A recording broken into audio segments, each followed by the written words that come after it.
সামনে ২০২৬-এর বিধানসভা ভোট। এই ভোটকে ঘিরেই জোর সুর চড়ছে পূর্ব মেদিনীপুরে। কারণ একটাই, এলাকা জুড়ে বিরোধী দলনেতা শুভেন্দু অধিকারীর দীর্ঘদিনের দাপট। তাই শুভেন্দুর গড় ভাঙতে মরিয়া শাসক তৃণমূল। শুরু হয়েছে সংগঠন চাঙ্গা করার প্রস্তুতি। শুক্রবার কাঁথি পৌরসভার ভাইস চেয়ারম্যান ড নিরঞ্জন মান্না সরাসরি দাবি ছুড়লেন, ২০২৬-এ তৃণমূল কেবল জিতবেই না, বিরাট ভোটে জিতবে, রেকর্ড মার্জিনে জয় আসবেই।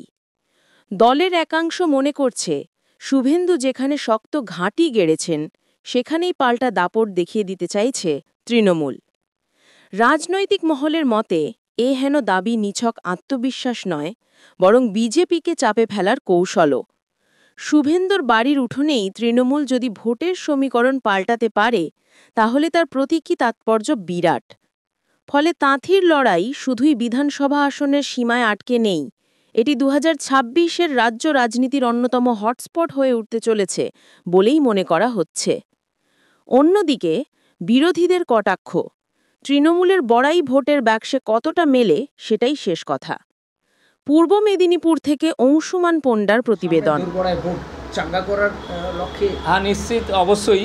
আমাদের মা মাটির সরকারের নেত্রী মমতা বন্দ্যোপাধ্যায় এবং আমাদের সবুজ সেনাপতি অভিষেক বন্দ্যোপাধ্যায়, ওনাদের নেতৃত্বে আগামী ২০২৬ সালে পশ্চিমবাংলায় ২30-এর উপরে বিধানসভা সিট নিয়ে আমাদের মা মাটি মানুষের সরকারের নেত্রী মমতা বন্দ্যোপাধ্যায় আবার চতুর্থবারের জন্য সরকার গড়বেন। এই ব্যাপার নিশ্চিত। সাধারণ মানুষ তৃণমূল কংগ্রেসের সঙ্গে ছিলেন, আছেন এবং ভবিষ্যতেও থাকবেন। কারণ আমাদের জন্মালে শিশুসাথী, মারা গেলে সমবেতী, মাঝখানে প্রায় ৯০টা-৯৫টা বিভিন্ন প্রকল্প। আবার কয়েকদিন আগে আমাদের পাড়া আমাদের সমাধান প্রকল্পে যে স্কিমগুলো এনেছেন, মানুষের মন ছুঁয়ে যাওয়ার মতো। আমাদের মানবিক জনদরদী মুখ্যমন্ত্রী মা মমতা বন্দ্যোপাধ্যায়ের জনপ্রিয়তা শুধু পশ্চিমবাংলা নয়, ভারত নয়, সারা বিশ্বে ছড়িয়ে পড়েছে। ওনার কন্যাশ্রী বিশ্ববন্দিত। এইরকম একজন মানবিক মুখ্যমন্ত্রীর নেতৃত্বে যে আমরা রয়েছি, আমরা পশ্চিমবঙ্গবাসী, আমরা খুবই আনন্দিত এবং গর্বিত। যিনি বাংলার ধারক বাহক সংস্কৃতি সবটাতে যিনি লক্ষ্য রেখেছেন।